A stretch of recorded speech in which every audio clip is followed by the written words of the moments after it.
네, 10월의 마지막 주일입니다. 이제 올 한 해도 얼마 남지 않았어요. 한 두 달여 이렇게 남았는데, 이 말씀을 준비하면서 이렇게 지난 한 해를 돌아보니까 참 그 하루도 또 한 주도 편안함, 또 아무 일 없이 지냈던 그런 시간이 없었던 것 같아요. 매일매일 한 주 한 주 정말로 여러 가지 사건, 또 사고들, 또 감당해야 될 일들, 그런 것들이요, 끊임없이 제 삶 가운데에 있었던 것 같아요. 또 목회의 여정 가운데도 마찬가지라고 생각이 됩니다. 말씀을 준비하면서 그런 생각했어요. 하나님, 이제 두 달 정도 남았는데 남은 두 달도, 두 달만이라도 좀 편안하게, 평안하게 잘 마무리하면 참 좋겠습니다. 마무리하게 해주세요 하는 그런 기도가 저절로 나오더라고요. 여러분 어떻게 지내셨어요? 한 해 동안 돌아보면 비슷할 것 같아요. 그렇죠? 여러 가지 삶의 위기들, 또 어려움들, 그런 것들 많이 겪으면서 여기까지 왔을 거라고 생각이 됩니다. 여러분, 그 예수 믿으면 좀 나을 줄 알았죠. 그렇죠? 많은 분들이 예수를 믿을 때 어려울 때 예수 믿어요. 예기치 못한 어려움 당하거나 환난을 당하면 예수를 믿고자 이렇게 결심하는 경우들 많이 보게 돼요. 그냥 뭐 하루하루 일상을 살아가다가도 어려움을 만나면 예수님 붙잡고 예수님 의지할 때가 많이 있어요. 예수 믿으면 좀 나을 것 같은데, 예수님과 함께 하면 내 삶의 어려움, 위기들, 이런 것들 좀 없어야 되는데, 여러분 어때요? 그렇지 않잖아요. 그렇죠? 예수 믿어도 별반 다를 거 없죠? 예, 예수 믿어도 별반 다를 거 없어요. 위기는 위기대로, 어려움은 어려움대로 그대로 우리의 삶 가운데에 다가옵니다. 그런데 여러분, 우리가 분명히 알아야 될 게 있어요. 예수 믿으면 나아지고요, 예수 믿으면 어려움 없느냐? 그렇지 않아요. 우리가 잘 아는 마태복음 8장 23절 말씀 이하에 보면 예수님이요 제자들과 함께 배를 타고 가죠. 갈릴리 호숫가를 건널 때 어떤 일이 벌어집니까? 풍랑을 만나게 되는 거예요. 그렇죠? 그러면서 제자들이 두려움에 떨고 있어요. 예수님은 밑에서 자고 있어요. 풍랑 가운데에서 배가 이제 파산할까봐, 자초될까봐 두려워서 떠는 그런 제자들이요, 예수님, 예수님, 큰일 났어요. 우리 좀 살려주세요. 이러다가는 배가 뒤집혀서 죽을지도 모르겠어요. 그러니까 예수님이 이제 제자들한테 어떻게 해요? 이렇게 믿음이 적냐? 그러면서 풍랑아 잠잠하라 하고 이렇게 명령하니까 이 풍랑이 잠잠해지죠. 근데 여러분, 이 말씀을 보시면 어떤 깨달음이 있냐면 이런 깨달음이 있어요. 예수 믿으면 나을 줄 알았는데, 예수님과 함께하면 나을 줄 알았는데, 여러분 제자들 보세요.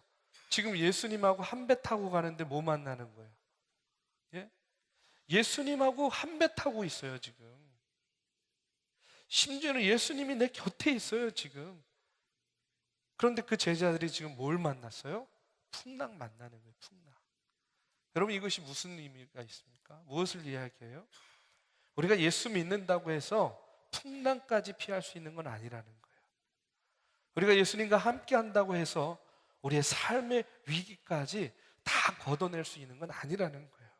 그럼 예수 왜 믿어요? 예? 예수 왜 믿습니까? 그럼에도 불구하고 그 삶의 위기 가운데에 뭐예요? 그것을 해결해 주실 분, 해결할 수 있는 분, 그분이 누구예요? 예수님이기 때문에, 예수님밖에 없기 때문에 우리가 지금 이렇게 예수님 믿고 있는 거예요. 여러분, 우리가 예수를 믿어도 우리의 삶 속에 여러 가지 어려움들, 위기들, 풍랑들 여전히 존재합니다. 중요한 것은 뭐냐? 우리가 예수 믿는 사람들로서 그 인생의 풍랑과 위기 가운데에 우리가 그것을 어떻게 이길 것이냐, 우리가 그것을 어떻게 극복할 것이냐, 여러분 이것이 중요한 거예요. 오늘 이 시간에는요, 느헤미야의 이야기를 통해서 우리가 인생의 우리의 삶 가운데 닥치는 그 위기를 우리가 어떻게 이기고 극복해 나가야 될 것인가 하는 것을 말씀을 통해서 함께 은혜를 나누고자 합니다. 여러분, 오늘 본문 말씀은 이스라엘 백성들이요 포로 시대를 오랫동안 겪게 됩니다. 포로 시대 이제 마지막에 이제 바벨론의 포로로 있다가 바벨론, 지금의 이라크입니다. 이라크. 그러다가 그때 당시에 고대 근동에 새로운 강대국이 나타나요. 그게 뭐냐면 성경에는 바사라고 나오는데 우리가 잘 아는 페르시아, 이란입니다. 이 페르시아가요 바벨론 제국을 무너뜨려요. 그러면서 이 바사 제국, 페르시아 제국의 왕인 고레스라는 왕이 있었는데, 이 왕이 그때 당시에 모든 포로된 나라와 백성들, 이 민족들을 자기 고향으로 다 돌려보내요. 풀어주는 거예요. 근데 그냥 풀어주는 건 아닙니다. 가서 너희들이 꼬박꼬박 세금만 잘 내면 된다, 이렇게 해가지고 풀어주는 거예요. 이스라엘 백성들도 이제 바벨론의 포로가 되어서 포로된 생활을 하다가 이 바사왕, 페르시아 왕 고레스에 의해서 자기들의 고향 땅, 어디입니까? 예루살렘. 예루살렘 땅으로 이제 돌아가게 됐어요.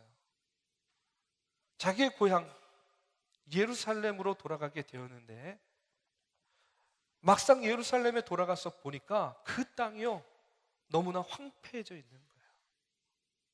예루살렘 성을 가보면, 지금 여러분 우리 청년들 중에 가보신 분들 많이 있죠. 이렇게 성벽으로 딱 둘러싸여져 있는데 성벽 온데간데 없어요. 그 성 안에 여러 가지 마을과 집들만 이런 것들이 있어야 되는데 폐허가 되어 있는 거예요. 너무나 마음이 안타깝습니다. 어디서부터 어떻게 손을 대야 될지 몰라요. 근데 그와 같은 사실을 포로된 자로서 페르시아에서 그래도 고위 관리로 있던 느헤미야가 이제 그 소식을 듣게 되는 거예요. 내 백성, 우리 백성들이 예루살렘으로 돌아가게 되었는데 그 예루살렘 성이, 그 예루살렘 땅이 다 무너지고 다 황폐해져서 도저히 살 수가 없는 그런 곳이 되어버렸다 하는 그 이야기를 듣고 그 암담한 현실 속에서 느헤미야가 기도합니다. 하나님, 이 땅, 내 사랑하는 조국, 이 이스라엘, 이 예루살렘을 다시 이렇게 세워주십시오 하고 이제 기도를 하게 되는 거예요. 본인이 가고 싶었어요.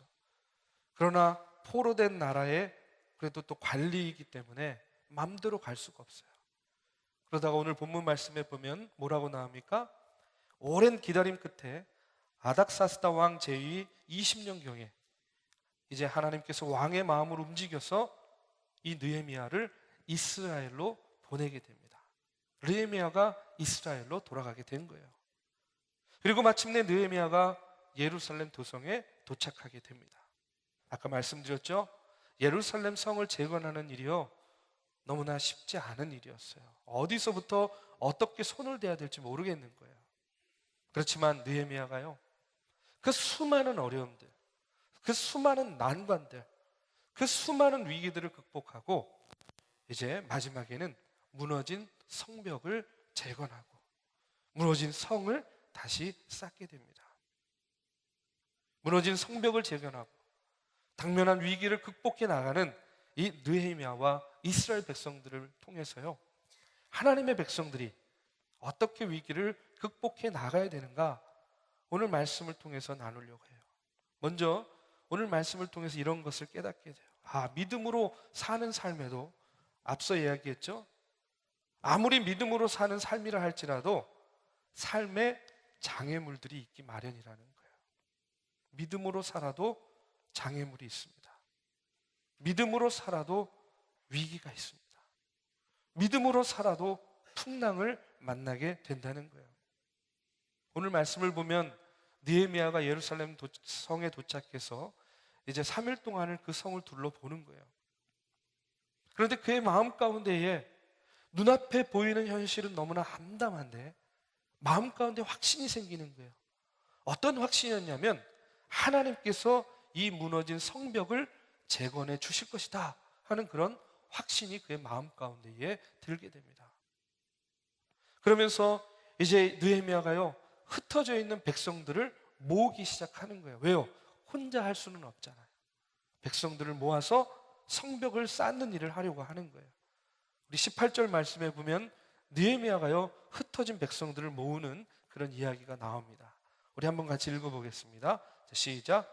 또 그들에게 하나님의 선한 손이 나를 도우신 일과 왕이 내게 이른 말씀을 전하였더니 그들의 말이 일어나 건축하자 하고 모두 힘을 내어 이 선한 일을 하려 하매. 하나님의 선한 손이 반드시 도울 것이다.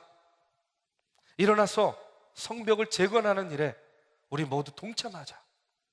이 느헤미야가 확신에 차서요 자기의 백성들에게 외치는 겁니다. 함께 무너진 성벽을 다시 일으켜 세우자. 느헤미야의 이와 같은 말에 감동해서요 느헤미야 주변의 사람들이 하나 둘씩 이제 몰려들기 시작합니다. 그런데요 문제가 발생해요. 어떤 문제가 발생하냐면 이어지는 19절의 말씀을 한번 보시겠습니다. 19절 말씀이에요. 우리 함께 읽어보겠습니다. 시작. 호른 사람 산발랏과 종이었던 암몬 사람 도비야와 아라비아 사람 게셈이 이 말을 듣고 우리를 업신여기고 우리를 비웃어 이르되 너희가 하는 일이 무엇이냐? 너희가 왕을 배반하고자 하느냐 하기로. 이게 무슨 말씀이냐면 사람들을 모아서 성벽을 쌓으려고 하는데 문제가 생겼어요. 느헤미야가 하는 이 일을 반대하는 이들이 생긴 겁니다. 그게 누굽니까? 산발랏, 도비야, 게셈. 이름도 어려워. 예? 산발랏, 도비야, 게셈. 이렇게 느헤미야가 하는 일을 반대하는 그런 방해하는 사람들이 다른 사람들을 선동하는 거예요. 성벽을 재건하는 내내 다른 백성들을 협박합니다. 위협합니다. 노골적으로 그 일들을 회방합니다. 느헤미야하고요 이스라엘 백성들에게 이들이야말로요 정말로 성벽을 쌓는 일에 있어서 너무나 큰 장애 요소가 되고 있었어요. 근데 오늘 말씀을 이렇게 묵상하면서 그런 생각을 했어요. 하나님, 근데요 예루살렘 성벽을 쌓고 예루살렘 성을 재건하는 일이 느헤미야 개인을 위한 일이 아니라 누구를 위한 일이에요? 하나님을 위한 일이잖아요. 그렇죠? 하나님을 위한 일인데 왜 하나님의 일을 수행하는데, 왜 하나님의 일을 이렇게 열심히 감당하는데 이렇게 방해하는 사람들이 있습니까? 왜 이런 방해하는 그런 장애의 요소들이 느헤미야와 그의 백성들 앞에 이렇게 존재하게 그냥 두십니까? 하는 그런 마음이 드는 거예요. 여러분은 어떻습니까? 하나님의 일이잖아요, 분명히. 느헤미야를 위한 일이 아니었어요. 하나님을 위한 일이었어요. 그런데 방해하는 이들이 있어요. 장애물이 있어요. 어려움과 난관이 있다는 이야기예요. 근데 그와 같은 질문에 느헤미야서는요 우리에게 분명한 해답을 주는 거예요. 어떤 겁니까? 하나님의 일을 수행함에도 심각한 장애물을 만날 수 있다는 거예요. 지금 이 모습처럼. 또 하나님의 사람들, 그리스도인의 삶의 여정에도 얼마든지 장애물들이 있게 마련이라는 겁니다. 여러분, 느헤미야만 이런 어려움을 겪은 게 아닙니다. 성경에 나오는 수많은 하나님의 사람들이요 하나님의 일을 하는데, 주님의 복음을 전하는데 이런 어려움들을 다 겪었어요. 우리 다 잊어버렸겠지만 아브라함 어떻습니까? 아브라함 하나님의 명령을 따라서 본토 친척 아비 집을 떠나가지고 길을 나섰어요. 그러면 그 길을요 하나님께서 탄탄대로로 인도해 주셔야 되는데 제일 처음 만난 게 뭔지 아세요? 기근이었어요. 기근. 그가 하나님의 명령에 따라서 움직였어요. 그런데 그의 앞에 닥친 것은 뭐였습니까? 기근이었어요. 기근. 사도 바울은 어떻습니까? 사도 바울은요 복음을 들고 죽으면 죽으리라 하는 그런 마음을 가지고 하나님의 복음을 전하고 증거합니다. 근데 정말로 죽으면 죽으리라 했더니 죽이겠다 하는 사람들이 나타나는 거예요. 감옥에 가둡니다. 곤장을 치기도 합니다. 누명을 씌워서 죽음의 구렁텅이에 몰아 넣으려고 그를 위협하는 그런 적대자들이 생기는 거예요. 그럼 누구를 위한 일이었는데? 하나님을 위한 일이었는데. 하나님과 함께하는 일이었는데 믿음의 선진들의 모습을 보십시오. 늘 언제나 그들의 길에는 어려움과 위기가 있었다는 거예요. 그렇다면 왜 하나님은 이 같은 장애물, 하나님은 능력이 하나님인데 얼마든지 걷어주실 수 있잖아요. 겪지 않게 하실 수 있잖아요. 그렇죠? 그런데 왜 하나님의 사람들, 하나님의 일을 하는 사람들에게 이런 어려움들을 주시느냐는 거예요. 왜 내 삶 속에 내가 예수님 좀 한번 잘 믿어보려고 하는데 삶의 위기 가운데 오히려 내 마음과 내 삶이 시험에 들게 만드냐는 거예요. 여러분, 성공에 대해 석자 교수로 있는 신영복 교수님이요, 오래전에 옥중에서 사색하면서 쓴 나무야 나무야라는 그런 글이 있어요. 거기에 보면요, 이런 이야기가 나옵니다. 편안함과 불편함이라는 그런 대목이 있는데 그분이 이렇게 이야기해요. 편안함, 그것도 경계해야 할 대상이기도 하다. 편안함은 흐르지 않는 강물이기 때문이다. 불편함, 흐르는 강물이다. 흐르는 강물은 수많은 소리와 풍경을 그 속에 담고 있는 추억의 물이며 어딘가를 희망하는 잠들지 않는 물이다. 이렇게 이야기해요. 여러분, 강물이 흐르지 않는다면 그것은 편안함일 수 있어요. 고요하고 잔잔해 보이죠. 편안해 보여요. 그런데 그 물은요, 어떤 물입니까? 고여진 물이에요. 흐르지 않는 물입니다. 세월이 지나면 어떻게 돼요? 탁해집니다. 그리고 마지막에는 결국에는 썩어서 역한 냄새를 풍기는 그런 썩은 물이 될 거예요. 그런데 여러분, 흐르는 강물은 불편함이에요. 불편합니다. 왜 불편합니까? 강물이 흘러가다 보면요, 뭘 만나기도 해요? 바위도 만납니다. 큰 바위에 부딪히기도 하고, 때로는 여우를 만나서 거칠게 요동치기도 합니다. 때로는 폭포를 만나면 어떻게 돼요? 아래로 곤두박질 치기도 하고요. 그렇게 아픔도 겪어야 돼요. 그런데 여러분, 이 불편함은 강물을 오히려 어떻게 만들어요? 순수하게 만들어요. 순결하게 만들어요. 깨끗하게 만듭니다. 왜 그렇습니까? 흐르는 물은 결코 썩지 않기 때문에. 무엇보다도 불편함을 감수하면서 흘러가는 이 강물은요, 이 신영복 교수님이 이야기한 것처럼 흘러가는 내내 수많은 풍경과 그 소리를 담는 거예요. 각종의 추억을 담은 채 내일을 향해서 희망을 안고 부딪히고 굽이치면서 넓은 세계를 향해서 흘러가는 그런 물이 되는 겁니다. 여러분, 하나님이 우리에게 장애물을 제거해 주지 않고 우리로 하여금 불편을 겪게 하시는 것도 바로 저는 이와 같은 이치라고 생각해요. 뭡니까? 우리도 흘러야 살기 때문에 그래요. 우리가 우리의 삶의 자리에 그냥 머물러 있고 우리의 삶의 그 편안함과 안락함에 취해 있다고 한다면 지금 당장은 편안할 수 있지만 그러나 종국에는 어떻게 되겠습니까? 썩어질 수 있어요. 오히려 탁해질 수 있어요. 아무것도 할 수 없는, 어떤 생명도 그 안에서 숨 쉴 수 없는 그런 썩은 물이 될 수도 있다는 겁니다. 그러나 우리가 흘러가면서 앞에 놓인 그런 장애물들을 견디어내는 동안, 위기를 극복하기 위해서 몸부림치는 그 과정을 통해서 여러분, 우리가 어떻게 되겠습니까? 우리의 신앙이요, 더 순결해지는 거예요. 우리가 더 믿음으로 단단해져 있는 거예요. 바람에도 쓰러지지 않는 그런 거목이 우리가 되어 있는 겁니다. 하나님은 바로 그런 이유 때문에 우리에게 불편하지만 삶의 위기도 허락하시고 삶의 풍랑도 허락하시고 때로는 감당치 못할 시험, 감당할 수 있는 시험만큼만 우리에게 허락하신다 하는 그런 사실을 여러분 믿으시기를 바랍니다. 우리가 훗날 우리의 삶을 돌아보면서 그땐 참 그랬지 하면서 이렇게 이야기할 수 있는 그런 간증거리, 이야기거리가 생기는 거예요.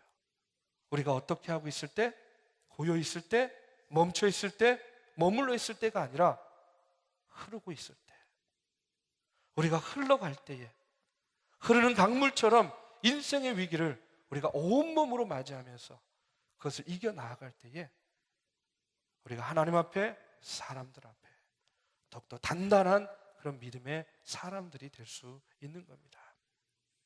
하나님은 우리가 장애물과 충돌을 일으켜도 계속해서 흘러가게 하시는 그런 분이신 줄로 믿습니다.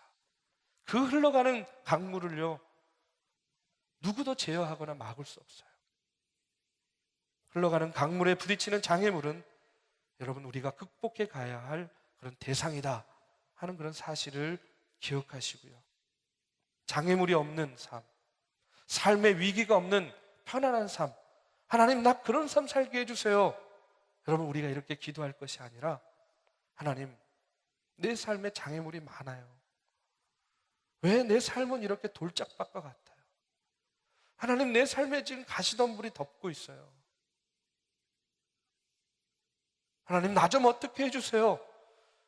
여러분, 이렇게 기도하는 가운데, 그러나 그 불편함 속에서도 그 삶의 위기들, 장애물들을 맞서 싸워 이기면서요, 하나님의 이끄심과 인도하심을 따라 우리가 계속해서 하나님의 일들을 감당해 나가는 그런 저와 여러분이 되기를 주님의 이름으로 축원합니다. 또 우리가 삶의 위기를 통해서, 또 느헤미야의 모습을 통해서 깨닫게 되는 것이 있어요. 어떤 거냐면요, 사람이요 위기를 겪게 되면 관점이 바뀌어집니다. 삶의 관점이 바뀌어져요. 여러분, 오늘 말씀해 보면 산발라, 도비와 게셈 이런 사람들이요, 느헤미야와 이스라엘 백성들을 업신여깁니다. 그냥 업신여기는 것이 아니라 비웃기까지예요. 왜 비웃냐면 이런 거예요. 너희같이 보잘것없는 자들이 수십 년간 포로 생활, 노예 생활하던 너희들이 어떻게 예루살렘 성벽을 재건하는 이런 엄청난 일을 할 수가 있겠느냐, 이렇게 비웃는 거야. 너넨 할 수 없어. 너네 능력 밖이야. 야, 성벽 재건하는데 힘만 가지고 되는 게 아니야. 그것을, 성벽을 쌓으려면 재료를 사야 되는데 너희들은 돈이 없잖아. 평생 노예 생활했는데 너희들이 그것을 감당할 재물이 없잖아. 여러분, 이렇게 비웃는 거예요. 벽돌 한 장조차 찍어낼 재정도 없으면서 무슨 성벽을 쌓겠다는 거야. 근데 여러분, 사실 이들의 이와 같은 비난이요, 비아냥이요, 그냥 하는 것이 아니라 정말로 이 당시 이스라엘 백성들의 현실이었어요. 이들의 현실이 바로 꼭 그와 같았습니다. 이스라엘 백성들은요, 이런 현실 앞에서 패배의식에 사로잡혀 있었어요. 수십 년간 포로 생활했어요. 그러다 보니까 육체적으로나 정신적으로나 그들은요, 피폐해져 있었습니다. 매우 가난했습니다. 그러니까 성벽을 재건할 최소한의 기본, 기초조차도 그들에게는 갖고 있지 않았다는 거예요. 느헤미야는요, 이와 같은 현실을 몰랐겠습니까? 느헤미야는요, 이런 현실을 모르고, 야, 우리 한번 성벽을 쌓아보자 하고 깃발 꽂으면 사람들이 다 따라오고, 어디서 벽돌이 생기고 어디서 진흙이 생겨서 그냥 성벽 지을 거라고 생각했을까요? 아닙니다. 느헤미야도요, 이런 현실을 분명히 모를 리가 없었어요. 너무나 잘 알고 있었어요. 그럼에도 불구하고 느헤미야는요, 이같이 불리한 상황, 이같이 부정적인 상황 속에서도 조금도 흔들리지 않았어요. 왜 그가 흔들리지 않았을까? 관점이 달랐기 때문에 그래요. 사람들이 보는 관점과 느헤미야가 보는 관점이 달랐기 때문에 그렇습니다. 여러분, 하나님의 관점이란 책을 쓴 토미 텐이란 목사님이요, 독자들에게 이렇게 묻습니다. 당신은 어떤 사건을 만났을 때에 문제 중심으로 생각하는가, 아니면 하나님 중심으로 생각하는가? 여러분에게도 한번 묻고 싶어요. 여러분은 어떤 문제를 만났을 때에 문제 중심으로 생각합니까? 아니면 하나님 중심으로 생각합니까? 이 말은 어떤 의미냐면 이런 거예요. 현재 우리가 처한 문제 중심으로 들어가서 우리가 그 문제와 씨름하면서 내가 해결책을 찾으려고 하는가? 아니면 그 문제 밖으로 나와서 조금 하나님의 관점으로 이렇게 보면서 내가 이 문제를 어떻게 해결해 나갈 것인가 하고 이렇게 해결책을 찾느냐 하는 그런 이야기예요. 여러분 어떻습니까? 그런 문제의 중심에 퐁당 빠져가지고요, 그 안에서 해결책을 찾습니까? 아니면 잠시 벗어나서 하나님의 관점으로 보면서 내가 지금 당하는 이런 어려움이 지금 하나님께서 나로 하여금 깨닫게 하시고자 하는 어떤 하나님의 깊은 뜻이 있을 거야 하는 이런 마음으로 내 삶의 문제를 대하냐는 거예요. 여러분은 어때요? 여러분이 한번 여러분의 모습을 보면서 한번 대답해 보시기 바랍니다. 왜 이분이 이런 질문을 하냐면 그 이유는 이런 겁니다. 우리가 문제 중심으로 들어서는 순간 우리가 그 문제의 소용돌이에 휩쓸리는 거예요. 그러다 보면 어떻게 됩니까? 그 문제의 본질을 제대로 발견할 수 없다는 거예요. 그 문제의 본질을 제대로 볼 수 없게 된다는 거예요. 그러나 우리가 그 문제 가운데에 매몰되지 않고 밖으로 나와서 하나님의 관점으로 그 문제를 바라보고자 하면 어떻게 됩니까? 하나님께서 주시는 지혜와 하나님께서 주시는 영감, 하나님께서 주시는 담대함으로 그 문제를 해결할 수 있는 그런 해답을 우리가 볼 수 있게 된다는 그런 이야기예요. 저는요, 여러분이요, 삶의 문제 가운데 허족되는 그 문제 속에서 허족되는 것이 아니라 오늘 이 말씀과 같이요, 하나님 중심으로 바라보고 하나님 중심으로 생각하면서 하나님께서 주시는 지혜와 영감으로 여러분의 삶의 문제를 해결해 나가기를 주님의 이름으로 축원합니다. 느헤미야가요 그랬어요. 문제 중심으로 보지 않았어요. 하나님 중심으로 그는 생각합니다. 사람의 눈으로, 사람의 생각으로 보면 도저히 이런 상황 속에서 예루살렘 성벽을 재건하는 일은 불가능한 일입니다. 그러나 하나님은 그의 마음 가운데에 어떤 마음을 주시는 거예요? 할 수 있다. 할 수 있다. 내가 너를 통해서 이 성벽을 재건하리라. 할 수 있다 하는 그런 마음을 그에게 허락하셨어요. 그런 확신을 가지고 그는 자기의 백성들과 더불어서 이제 성벽을 재건하는 일을 감당하게 된다는 겁니다. 일체의 부정적인 생각을 내려놓고 하나님의 관점으로 처해진 현실을 바라봅니다. 그랬더니 어떻게 돼요? 사람의 눈으로 볼 때 부정적으로 보였던 그 모든 것들이요, 그 모든 현실들이 하나하나 극복되어지는 거예요.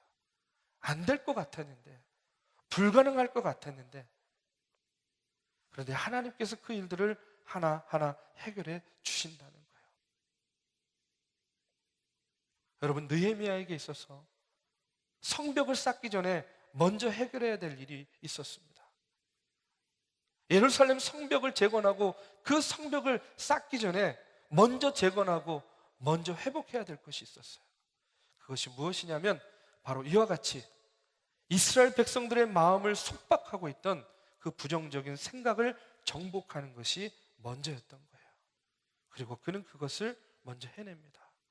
이스라엘 백성들 가운데 있는 그 부정적인 생각들을 다 걷어내고 하나님께서 할 수 있다라는 확신을 주시고 그것이요, 그들로 하여금, 그 백성들로 하여금 예루살렘 성전을 재건하는 일에 쓰임받게 하신다는 거예요.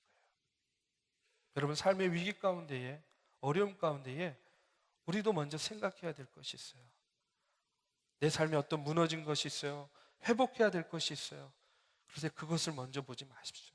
나를 먼저 보세요. 내 안에 먼저 내가 쌓아야 될 것이 없는가? 내 안에 무너진 곳은 없는가? 내 안에 회복해야 돼 그런 내 마음의 벽은 없는가? 나를 먼저 회복해야 됩니다. 내 마음 가운데, 내 삶 가운데 무너진 내 삶의 벽들을 다시 쌓아야 돼요. 그것이 먼저입니다. 그렇게 되면요, 하나님께서 우리에게 힘과 능력을 더하여 주시고 그로 말미암아 우리가 우리의 삶의 어려움과 위기들을 하나하나 극복해 나아갈 수 있는 겁니다. 문제 중심의 생각에서 여러분 하나님의 중심의 생각으로 바꾸는 것이요, 언제 가능하냐? 위기 가운데에 가능하다는 거예요. 우리의 삶의 위기는 우리의 생각과 관점을 바꾸어주는 그런 놀라운 기회가 된다 하는 사실을 여러분 기억하시기 바랍니다. 여러분, 행복한 자가 웃는 것이 아니라 웃는 자가 행복한 것이다 하는 그런 얘기가 있죠. 여러분 들어보셨죠? 행복한 자가 웃는 것이 아니래요. 웃는 자가 행복하대요. 여러분 좀 웃어보세요. 지금 표정들이 너무 불행해요. 여러분, 우리를 대하시는 하나님도 마찬가지라고 생각해요. 우리를 대하시는 하나님도 마찬가지입니다. 여러분, 하나님은요, 우리를 행복하게 만드신 후에 우리를 웃게 하시는 분이 아니에요. 어떤 악조건 속에서도 삶의 위기를 하나님 중심으로 바꾸어지는 그런 기회로 선용해서요, 끝까지 긍정의 생각으로 항상 하나님의 관점으로 세상을 바라보면서 마지막까지도 내가 웃음을 잃지 않고 내가 미소를 잃지 않는 자에게 하나님께서 행복을 허락하시고 하나님께서 기쁨을 허락해 주시는 줄로 믿습니다. 위기 가운데 여러분 주저앉고 낙심해 있지 마십시오. 그 위기 가운데에 다시 한번 하나님을 바라보세요. 다시 한번 하나님의 능력을 의지하십시오. 내 생각과 내 관점을요 바꿔보세요. 그러면요 보지 못했던 것들이 보이게 됩니다. 할 수 없다고 생각했던 것들이 할 수 있게 돼요. 그것이 바로 오늘 하나님께서 우리에게 주시는 힘과 능력인 줄로 믿습니다. 다시 한번 말씀을 드리지만 우리의 믿음의 삶 가운데에 내가 아무리 하나님과 우리 주님과 동행하는 삶을 산다 할지라도 내 삶의 장애물, 내 삶의 풍랑은 여전히 있을 수밖에 없습니다. 그러나 그때에 하나님께서 우리로 하여금 그 삶의 위기를 극복할 힘과 능력을 더하여 주시는 줄로 믿습니다. 저는요, 우리 믿음의 청년들이 이 땅을 살아나가는 동안에 주님과 동행하며 느헤미야와 같이 주님 주시는 능력으로 예루살렘 성벽을 재건한 것처럼 오늘 우리의 삶의 성벽들, 우리 삶의 무너진 벽들을 다시 세우고 회복해 나감으로 말미암아 우리가요 고요있는 삶이 아니라 흘러 생명력 넘치는 그런 주님의 자녀된 삶을 사는 저와 여러분이 되기를 주님의 이름으로 축원합니다.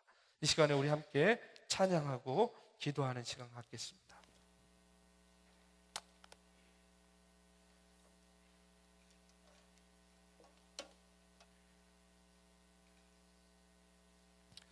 여러분, 오늘 말씀을 기억하면서 뭔가 좀 잘 해보려고 하면, 잘 믿으려고 하면 기다렸다는 듯이 어려움을 겪을 때가 있어요. 내 돈 괜찮다가 내가 좀 예수님 잘 믿고 하나님 잘 믿어보려고 하면 이내 어려움 가운데 처합니다. 그래서 내 의지를 꺾고 내 결심을 꺾고 놀 때가 여러분 얼마나 많아요. 그렇지 않습니까? 예배학교 내가 열심히 다녀보려고 신청했는데 첫 주부터 일이 생겨요. 에이, 다음 주에는 꼭 나가야지 했는데 둘째 주도 일이 생겨요. 에이, 이젠 포기하자. 여러분, 오늘 말씀을 기억하면서 여러분, 그게 우리의 삶의 모습이고 우리의 삶의 과정이라고 저는 생각합니다. 예수 믿는 삶도, 예수님 따르는 삶도 늘 풍랑을 만나게 돼 있어요. 어려움을 겪고 위기를 겪게 돼 있습니다. 그런데 그것을 해결해 주시는 분이 누굽니까? 풍랑을 없게 하시는 분이 아니라 그 풍랑을 멈추게 하시는 분이 누구냐는 거예요. 바로 예수님, 우리 예수 그리스도입니다.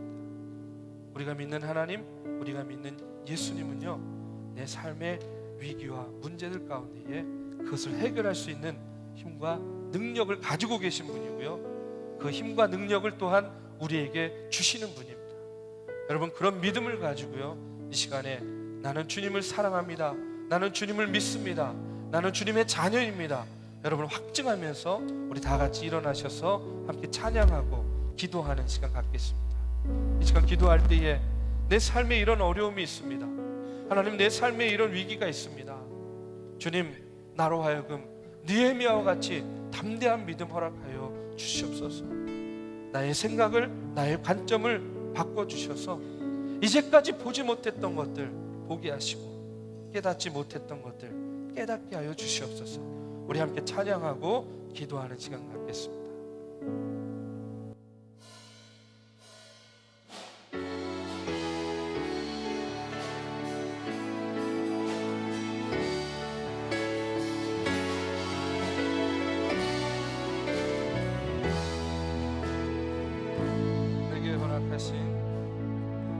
내게 허락하신 시련을 통해 나의 믿음 더욱 강하게 자라나고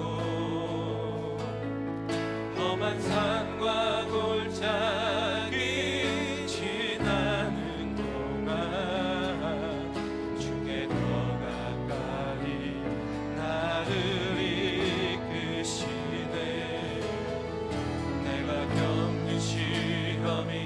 어렵고 힘겨워도 내 주님보다 크지 않네. 내 앞에 바다가 갈라지지 않으면 주가 나로 바다 위 걷게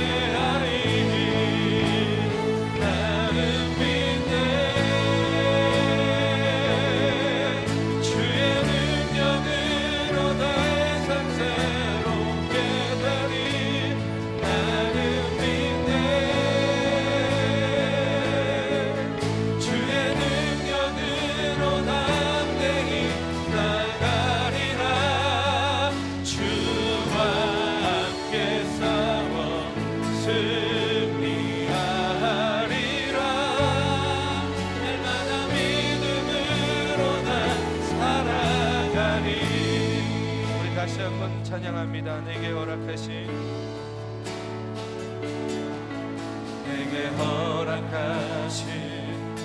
시련을 통해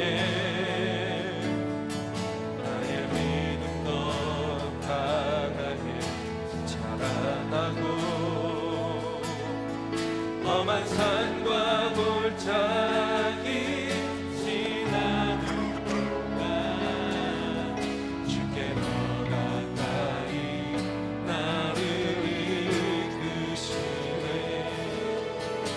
내가 겪는 시험이 어렵고 힘겨워도 내 주님보다 크지 않네. 내 앞에 바다가 갈라지지 않으면 주가 나로 바다 위 걷게 하리.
오늘의 말씀을 기억하면서 하나님 내 삶의 위기 가운데에 주여 주님께서 지혜와 능력과 영감을 허락하여 주시옵소서. 느헤미야와 같은 믿음을 허락하여 주시옵소서.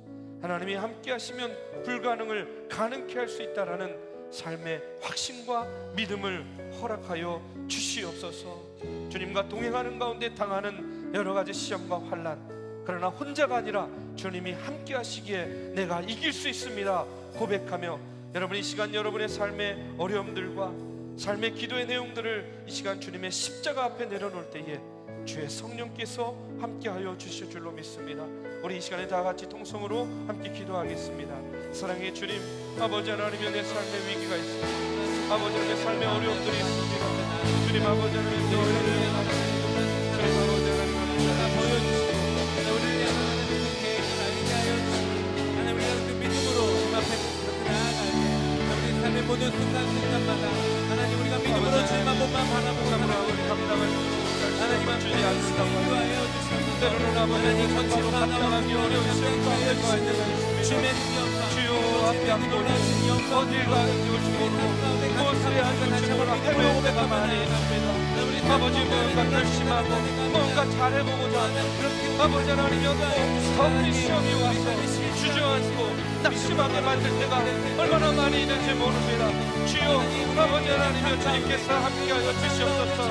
흐르는 강물이 돌에 부딪히고 아버지 나무에 던져지고 아버지 하나님 우리 가운데 함께하여 주시고 그 인도하여 아버지 하나님 더욱더 깨끗하고 순결하여 주시옵소서. 아버지 하나님 내가 이 땅에서 살아가는 동안 아버지 살아있음에 느끼는 그런 어려움과 위기들로 주여 아버지 하나님 함께하고 나가 하나님께서 주시는 능력으로 하나님께서 주시는 지혜로 아버지 구하며 나아가게 주님 인도하여 주시옵소서. 아버지 하나님 내 능력만으로는 하나님 아버지의 능력을 수 없습니다. 아버지 주님 도와주셔야 됩니다. 주님 함께해 주셔야 됩니다. 아버지 하나님 청년의 뒤에 주님 아버지 하나님 하나님의 손과 하나님의 인도하심과 아버지 보여있는 분이 아니라 날마다 우리에게 하여 주시옵소서. 아버지 삶의 위기와 문제뿐하는 기꺼이 아버지 하나님 원망으로 가는 분이요 이기며 복해나가는 그런 아버지 흐르는 강물 주의 인도하여 주시옵소서. 높게 되리 나는 믿네. 주의 능력으로 담대히 나가리라. 주와 함께 싸워 승리하리라. 날마다 믿음으로 나 살아가리.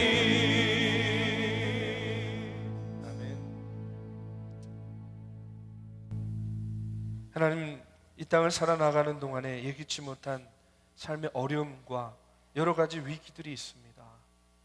내가 스스로 자초하는 일도 있지만 때로는 나와 상관없이 일어나는 그런 어려움들을 대할 때에 참으로 시험에 들 때도 있고 낙심할 때도 얼마나 많은지 모릅니다.